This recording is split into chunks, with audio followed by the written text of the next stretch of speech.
It's almost time. Anytime you've got a president of the United States willing to deploy its own troops onto its own citizen, it is almost time.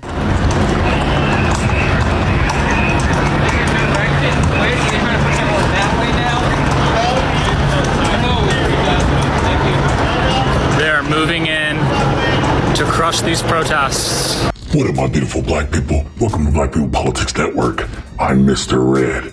Now, yesterday we talked about what's going on in D.C., but the more and more I hear people talk, I actually started to realize that they were correct. They've been saying that the D.C. thing isn't just about Project 2025. No, it is a distraction from all the things going on about Trump. And today's video was supposed to be about the economy. And I'm still going to put out that video too at some point. But I wanted to come back to this because they were right. This shit actually makes sense. Trump talking about security in D.C. That's not keeping America safe. It's about keeping him safe and keeping you distracted. Yes, while the cameras focus on the troops, fences, and fears, the real damage is happening somewhere else. And I'm disgusted, but I'm not shocked. We've got to talk about what's really going on here, because I believe Trump's D.C. chaos is cover for something much darker, something much more nefarious. Let's walk through it together. Let's strap in. Let's get after it. Oh, they got the DA, HSI, U.S. Marshals. So everything that MAGA voters were in denial about and told rational, sane people weren't going to happen is now happening. Our education is being repressed. We're now allowing theocracy to be forced into schools. Our Medicaid is getting cut. Elderly are being kicked out of nursing homes. And now Donald Trump is enacting martial law in Washington, D.C. And this is just the first city that will be enacting martial law, that he will be enacting martial law in. We are in 1930s, 1939 Germany.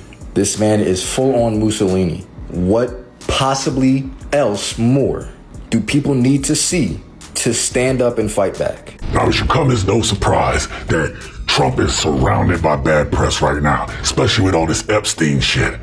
And this may be the distraction that Trump is trying to keep him away from. Whatever it takes to get people off of the Epstein files thing, because that's the one that's resonating more with his base. He don't care about how Democrats feel. He's just doing whatever he wants against them. But it's his own base that I believe that he's worried about. And then you have these gerrymandering schemes because, of course, the GOP can't win without doing that shit. We'll get back to that. And an economy that is cracking at the edges. Protests that aren't even being covered by mainstream media. And his poll numbers, they're dropping. His support, that shit is cracking too. And now he's pushing a military presence in D.C. like it's wartime. Now ask yourself, when has Trump ever done something for security that really wasn't about protecting Trump? I mean, this is the man that didn't do shit during January 6th. This is a defensive move. It's a stage play. You don't flood the Capitol with troops unless you're trying to send a message, intimidate, or cover your own back. They're fortifying D.C. They're putting all these bent fences and barriers and stuff. What do you think that's about? There's more than one reason why he chose to do this in D.C. and why he chose to do this in D.C. right now. It's plain and simple. D.C. is small. D.C. is manageable compared to any of those other cities that he is talking about federalizing and sending people into. I really want people to understand this, especially people worried about something like martial law. Fact is, we don't have the armed forces. We don't have the manpower to control this country. Only thing I've ever feared about the United States military soldiers being deployed, this idiot wig would cause a split. He would cause a split between the soldiers that believe they should protect and defend the Constitution of the United States and the soldiers that decided to obey the orders of the president. The military goes this country. Once the military begins to fight against its own military, because there will be soldiers pitted between one another, because there will be a group that feels like they should support the Constitution of the United States, and there will be a group that will stand behind this idiot in the White House. Now, as I stated in yesterday's video, I said this is something straight out of Project 2025, and I don't believe I was wrong. Obviously, Project 2025 is the goddamn modern authoritarian blueprint that he's going off of. But here's the twist. Trump isn't just targeting Democrats or so-called liberal cities. He's protecting himself from his own people turning on him.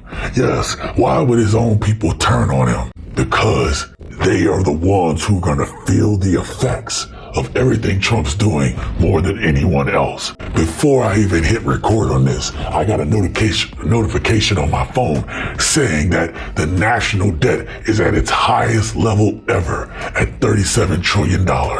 And don't be fooled. Trump's big beautiful bill is going to add so much more to that. Things that Trump is doing, it's looking like he's preparing a fortress around himself out of fear, using the military, using the police of DC as his own force to protect him. He's using his excuses of like homelessness, gang stuff, violence, just stuff that's remote. It's not that it does not happen or occur. It's just he's exaggerating it with all these other claims, but crime is down in DC. It's actually down across the nation.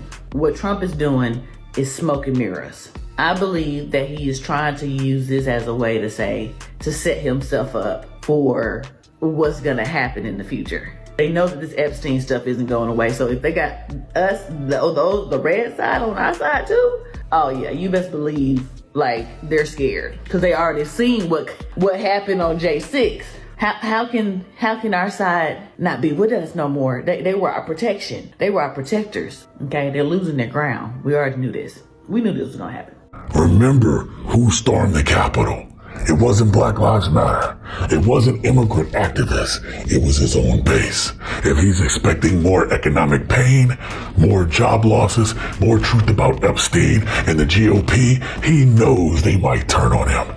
And when they do, he wants the military already in place.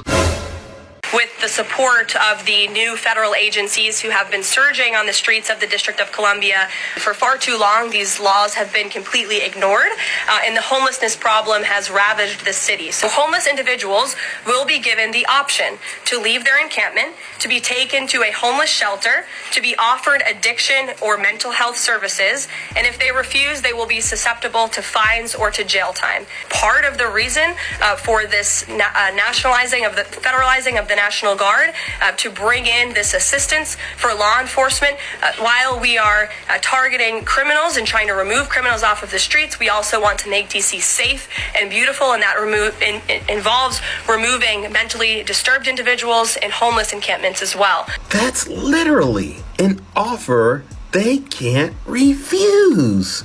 Have you even thought to yourself if these folks are even listening and watching you and Donald Trump destroy the country and threaten to put them in jail?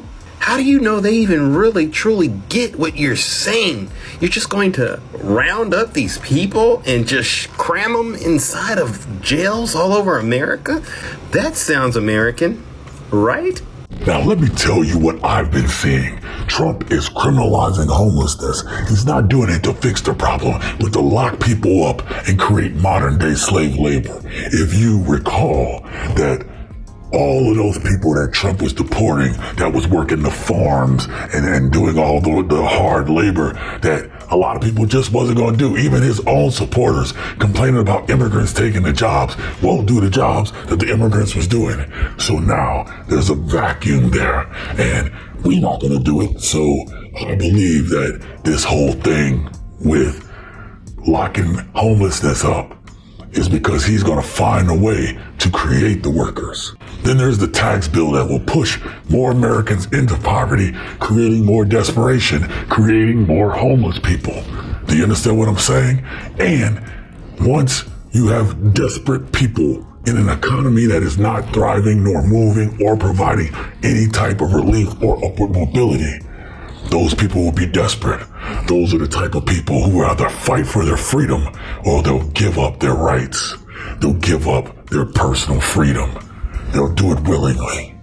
And then there's gerrymandering to silence urban voters, especially black voters, before the next election.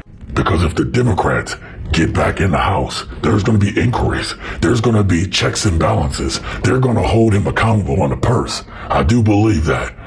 They will also be able to impeach him again. And if they're able to get the Senate, then Trump would have to get removed from office. Now, do I believe that's going to happen? Hell no. Do I believe it's likely that they'll be able to get, to win all those seats? Probably not. Not without Republican help. Right? So, what is there left? Trump to create the distractions so you all don't think about these things. This is how dystopian movies are made. Only difference? We're not watching it, we're living it. The revolution will not be televised, and it can't even be Googled. If you type in LA Music Festival 2025 like I did here, you'll find nothing but things from June, from June, from June. All of these images from June. The media itself, all media, has picked its side, and it's not with the people. The things you'll see here on TikTok are the only place that you can find this information. Now, something else I want to talk to you all about. While all eyes are on DC, there are protests and a concert happening in LA right now, and the media is ignoring it. Because if people saw what's really happening across the country, they might connect the dots. They might realize that this isn't about safety, it's about control. And the fact that the mainstream media isn't reporting on it should tell you everything you need to know. First of all, they're scared of Trump. And then if they're right-wing organizations, they're not going to cover it either because they don't want their people to see that people are fighting. They want to keep them inside that box in that echo chamber. Continue to use your wallet to affect these businesses. Continue to support the content creators that speak out on this stuff.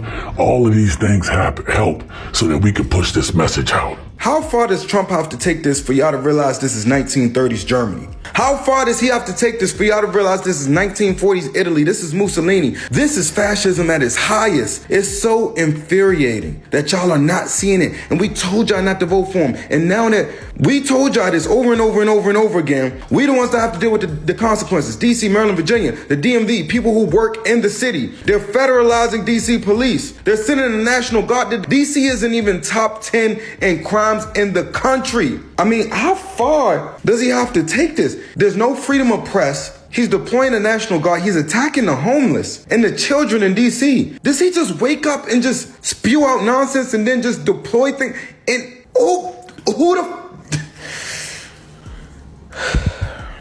Listen, Trump DC's chaos isn't a random move. It's calculated. It's strategic. It's dangerous. He's not trying to protect America. He's trying to protect himself and his power. Stay vigilant. Stay engaged. Stay revolutionary.